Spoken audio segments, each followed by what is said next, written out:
welcome to day one of Girls Camp Online. It's so great to have you with us as we learn more about putting our firm foundations in God and building our lives on Him. This week we're going to look at different women in the Bible and how knowing God impacted their lives. But let's first kick off with a fun and delicious activity. Hello everybody, welcome to Girls Camp 2021, day 1. Who's excited? I'm so excited. My name's Esther and I am in charge of the first activity of Online Girls Camp this year, which I'm first of all honoured by, second of all so excited because of this activity. Okay, so what we're going to be doing is we're making mug cakes. I have a whole book here and I've picked out the classy Victoria sponge mug cake. To begin with, what do we need? We need our ingredients, and we need the right ingredients, because if you have the wrong ingredients, you're going to not end up with a mug cake, and I want a mug cake. Okay, so we're going to get the ingredients. Let's go. Ingredients, we are all set. We've got our flour, our sugar, our milk, butter, vanilla, egg, jam. Best ingredient, jam. I don't even have a mug. Okay, get yourself your favourite mug. And yeah. So I've got my mug now. I've got a You Go Girl mug. Thought it was fitting. Let's start making our mug cake.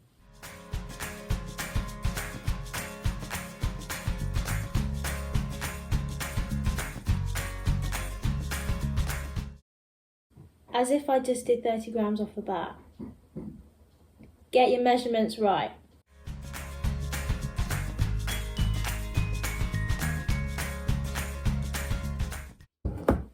I did the wrong amount of sugar. 30 grams. Yay! Now we want to mix.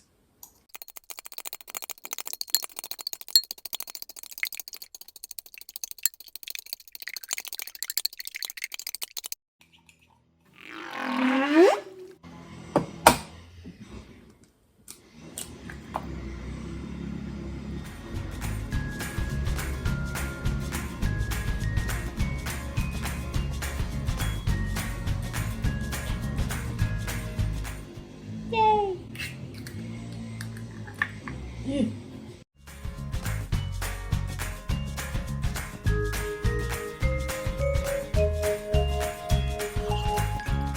Looks a bit gross, but it's fine. It will all come together.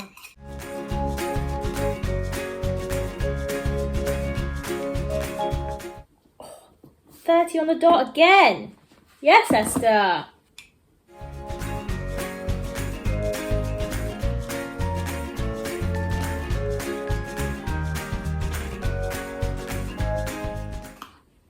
Just keep mixing, just keep mixing, just keep mixing, mixing. This is what it looks like. I'll take it out everywhere.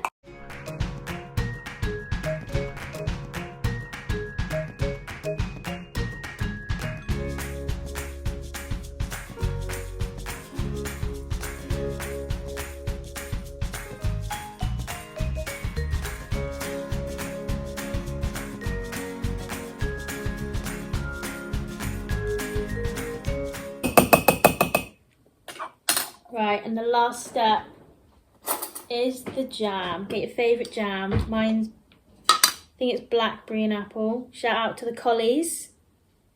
One of the best jams I've ever had. Get a good dollop. Bleep. Just let it sink. And now, goes in the microwave for 1.5 minutes. And we'll see how it comes out. I'm excited. 10,000 steps and the microwave going off. Let's go have a look. Oh, it's like a little cake. I'm not gonna lie, it does not look like the picture, but that's okay. It is taste test time. Let's go. Okay, I want a bit of cake. I want a bit of jam. Oh yeah, it looks yummy. Okay, don't burn your mouths.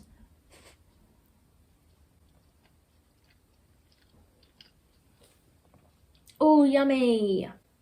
Oh, see, this is what happens when you have the right ingredients, have the right quantities, you follow the recipe, you get good things. I hope you have now got a lovely snack to have for the rest of Girls Camp Day 1. Thank you for joining me for this fun activity. I've loved it.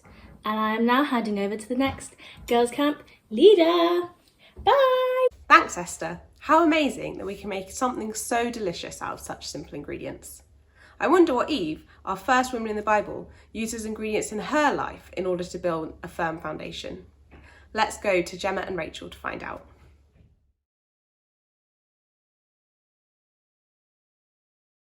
When God breathed his life into dust, he made Adam. But the garden was huge for one man. God sent him to sleep, took a rib from his side, and from this he created woman. Eve had everything, all she could want or need. She walked and talked with the Lord. Her and Adam lived in bliss, the perfect place to be, Eden, where no one got bored. Yet trouble was on the horizon for Eve. Temptation was on its way, in the form of a slippery, slimy snake who would test her choice to obey. Did God really say you can't eat from any trees in the garden where you stand? We can't eat from the one in the middle, but the rest of the fruit is grand. God said if we touch it, we'll certainly die. Surely not, said the snake. This made Eve question if God really knew best. That's when she made her mistake. She ate the fruit and gave some to Adam too, and in that moment they saw that they were wrong to doubt God's wisdom, and they couldn't go back to before. From now on, life would be messy, broken and hard, relationships strained for them all. Eve regretted her choices that led to this pain. Suddenly she felt very small. But as they walked out of the garden in shame, their old home blocked by a sword, God made them a promise of a Redeemer to come, the snake-crushing Son, the Lord. So, this week, we're talking about firm foundations. Firm foundations. And women in the Bible. Yeah. And what their foundations look like and their lives and stuff. Today we're talking about Eve, the first woman. Yeah, she's great. We love this story, don't we? I do love it, yeah. That's what we said. It's a cracker. It's a great story. Okay. What does it mean when we say firm foundations? Oh, great question. I would say firm foundations is kind of thinking about, okay, well, what are we building our life upon? Okay, so what kind of things do we kind of listen to? Who are we leaning on? Who are we trusting? Who are we resting on? Who have we got in our lives that we kind of take advice from, all that kind of thing? What are we building our lives upon and around? That kind of set us up to have solid lives. Like a house needs firm foundations if it's going to stand up. Yeah. And we need firm foundations if our lives are gonna stand up, basically. So it's like, okay, well, what kind of things are we building our life upon in order for our life to stand up? Does that make sense? What are you building your life upon? Yeah. Who are you building your life upon? So Eve. Yes. Her life is built upon this kind of foundation of being made in God's image, and what else makes up Eve's kind of building blocks? Well, I think Eve has the potential to have really firm foundations because she actually has really good ingredients for her building blocks, for her foundations. So if you think about like the mug cake earlier, so she actually has really good things. So she has a really close relationship with God. Yeah, she lives in community with Him. Like they're literally like they walk together. Yeah. In the garden, that's like real. Yeah, like really close, intimate relationship with God. You know, she's got a good relationship with God's people. Yeah, so she has Adam, who becomes her husband, and he knows God, he loves God. He too has a good relationship with God. So she's got a good relationship with God, good relationship with God's people. She's got a really clear purpose as well. God has given her a job, a role. You know, she is going to help the population increase. Yeah. She's going to look after the land. She's going to do all these things. She's been given a real purpose for her life. You know, and she knows who she is as well. She knows that she's, she's made by God, that she's only here because God made her. She's got a really good understanding of who she is, or she should do anyway, as a person. So I think she's got really good ingredients to have good, firm foundations in theory. But, so all of that stuff's like really great, but we all know the story, we've just heard it, right? It doesn't work. Something goes wrong. Yeah. Even though she's got all of those great foundations. Yeah. So how do we, what do we think about that? How does that work? Yeah, so Eve has all these ingredients to kind of have really solid, firm foundations in her life. But, like with a cake, okay, when we make a cake, we use all the ingredients, we follow the recipe, but we only really know if it's going to work when we bake it, right? Yeah. And the baking kind of puts it to the test. So it puts our ability to follow a recipe to a test. Yeah. And I guess here, we only kind of know how firm our foundations actually are when they're being tested. Yeah. And so Eve is kind of, she's subject to a test. She's kind of tempted, and it's in that moment that we find out, well, actually, how firm are Eve's foundations? How solid is she? How much has she actually built her life upon these things that God has given her? For Eve, in some ways, really sadly, it turns out that actually her foundations maybe aren't as strong as even she thought they were, because she listens to another voice which tells her something different, and she holds on to that rather than holding on to everything else she knows about God. So like the snake kind of makes her doubt that her foundation was really right. Yeah, exactly.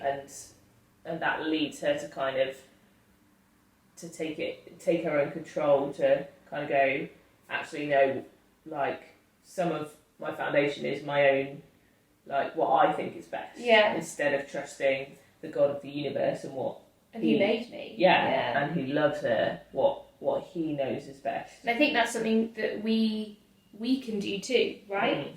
It's really easy for us to kind of question what God says is best because we hear something different.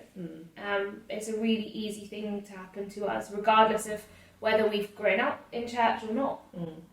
So then this moment, this temptation, the test that Eve kind of fails and it all goes wrong for her, then has like quite a big consequence, right? There's a big kind of ripple effect of that moment on the rest of her life, really. Yeah, so we call it the fall, don't we? You were saying this earlier, like how helpful that is when we think about like an earthquake, the fact that when a house is shook in an earthquake, things fall. And that's kind of what happens if our foundations aren't strong enough, then actually things fall and they collapse because they can't withstand it. And that's kind of what we see. And we see a breakdown for Eve in her relationship with her husband. We see a breakdown for Eve in her relationship with God.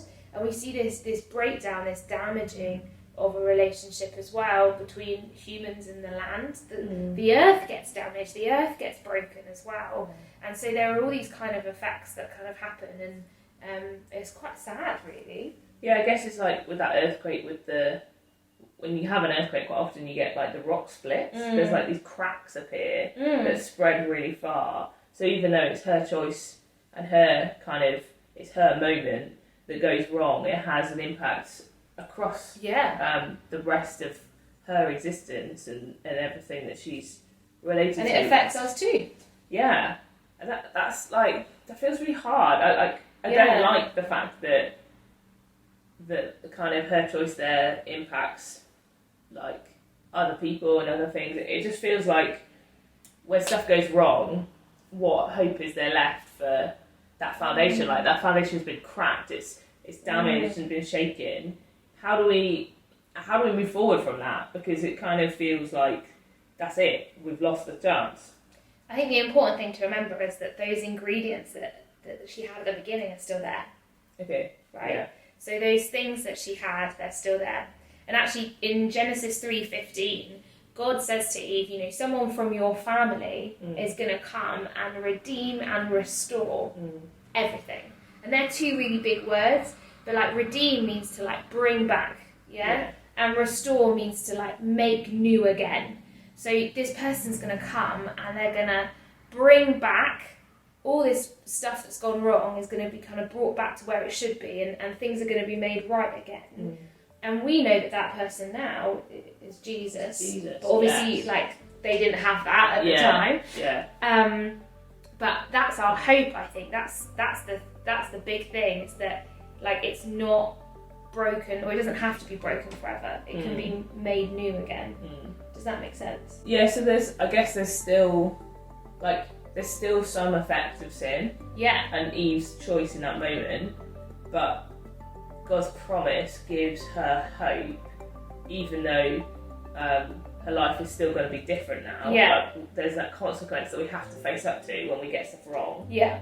But the promise that God gives, and that we, like, now, because we're after Jesus, we know that more fully, don't we? Because we have that knowledge of what Jesus has done. We can experience that more fully because we know that forgiveness, and I guess that gives us like hope for each of those moments when maybe we're tested and maybe we get it wrong. There's still, like, God wants to redeem and restore us. Yeah. Like, each day we get that choice to kind of accept again, remember the ingredients that He's given us. Yeah. Like, that we're made in His image, we have purpose, He's given us people around us to support and encourage us. We can still kind of carry on and live the way that He wants us to. Like, it's not the end of the story, right? No, and I think a really big thing that we can learn from Eve is the fact that, you know, it's not just about having all the right ingredients, it's about how we make the cake, how we put it into practice, because that's when we find out where our foundations lie, and that's how we build those strong foundations. And you know, Eve, you know, was able to have children after, and you know, still had a relationship with God, still had life with God, still had purpose, still had all those things. Yes, it was a bit harder, but she still had those things, and that's something really important to remember too. So that's, like, I think, a really helpful starting point for us this week. Because Eve's story is like it's a good starting point, and we're going to think a bit more about that in the coming days, and how other characters in the Bible, their foundations impact on their lives and how they live every day, and hopefully that will be helpful for us as we think about in our own lives what that means for us and what our foundations are. And we'd encourage you to think about that question: what are your foundations? What are you building your life upon? And maybe reflect on the story of Eve and how you think God might be speaking to you through that story today. And we're going to reflect on that a little bit more now for the rest of our video. How amazing that even though Eve messed up, God still had a plan for her life. I wonder how having good ingredients or good foundations can impact our lives today. Let's go to Megan now to hear a short testimony or short story about where she puts her foundations. Hi, my name's Megan and I'm a leader at DCYC Girls Camp, and I've been asked to share a little bit about my faith today. And so the first question I was asked is, what is your life built on? What is your foundation? And in answer to that, I would say that my foundation in life is my faith in Jesus Christ. I believe that He came to earth to die for me, to take away my sin, to make a way for me to have a relationship with God. God can't stand sin. I'm sinful. Through His love, God sent His Son Jesus to restore that relationship between me and His Father. What does that actually mean? It means that I believe that Jesus doesn't change. So when everything around me changes, when I have to change job, or when I've had to change school, or when things with friends seemed different or tricky, God doesn't change. He stays the same yesterday, today, and forever. And so too does the fact that He loves me. That will never change. And so that is what I build my life on.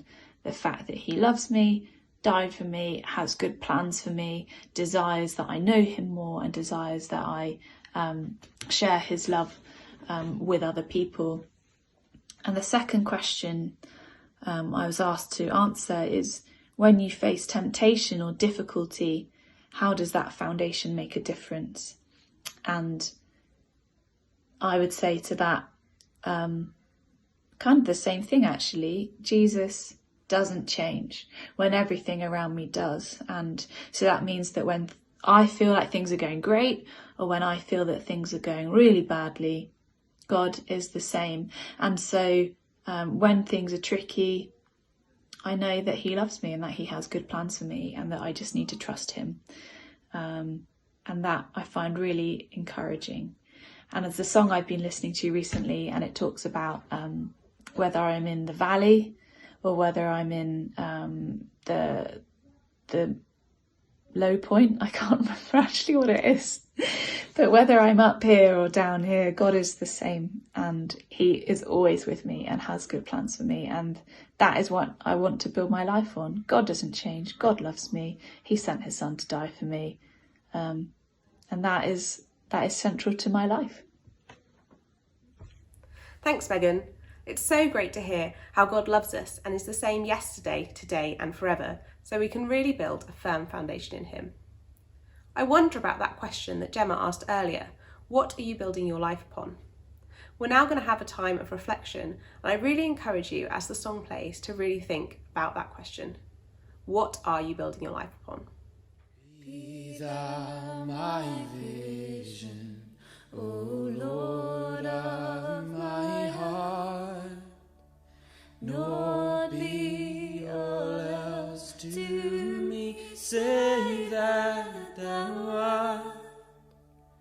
Thou my best Lord, by day or by night, waking or sleeping, thy presence my light.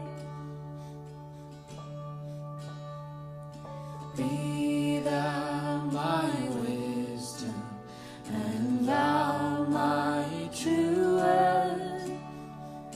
I ever with thee, and thou with me, Lord. Thou my great Father, and I thy true Son.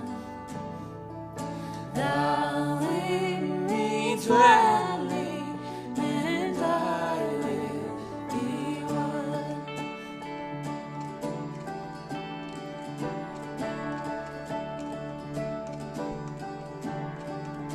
Riches I need not, no man's empty praise. Thou my inheritance, thou and always. Thou and only, the first in my heart. High King of heaven, my treasure thou art.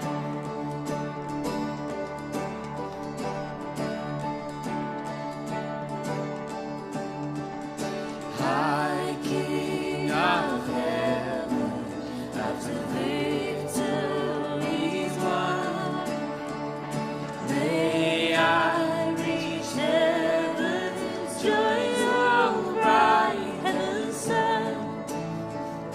Heart of my own heart, whatever before, still be my vision, ruler of all.